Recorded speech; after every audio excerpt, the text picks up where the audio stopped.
Okay, and then this is a question I really do want to cover from Chris Chapman on Facebook. How does a family meditate together, or is it something to even attempt? We have an 8-year-old, 12-year-old, and a 14-year-old. We've already made a sacred space in our living room, Oh, cool. but haven't figured out how to add the kids. My husband will have quiet prayer time at 5 a.m. before the kids are up. I'm still working on a good time for me. Thanks. That is a fantastic question because meditation is especially powerful for children. Well, you wouldn't think so, but it is. And my oldest daughter is wicked smart and also prone to some anxiety as a result. My youngest daughter is very, very, very bright, but just she's like the most grounded and centered human being I know. And I've been working with my oldest and teaching her how to do mindfulness meditation and centering prayer, and also a type of meditation called a body scan, where you go through piece by piece and become aware of your body and then let it melt or relax or ease. And that's really, really helped her deal with anxiety. So I think the trick to doing it as a family, number one, kids do what they see. They emulate what they see.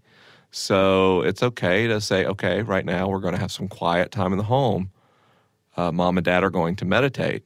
You don't even have to say you're going to meditate with me. If you just say it has to be quiet, you can go to your rooms if you want. But for 15 minutes, we're going to have a time of quiet reflection. It's not going to be long before the kids want to join you. Then when they do, think about what I've done on a centering prayer track, where out loud I guide you through the process. Do that for your kids. Body scans for kids are great.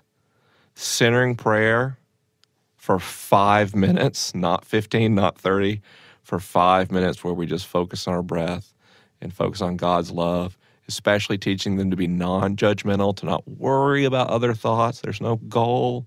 We're just going to be aware of God's love, is incredibly powerful. I think meditation for families is kind of like running for families.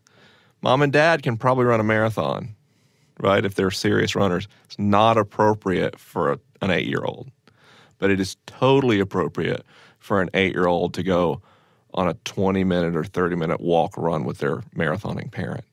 So, you know, you might have your 5 a.m. meditation time, and that's where you power lift, if you will, your mental practice. But you might have a time before dinner, after dinner, where the whole family spends time in quiet reflection.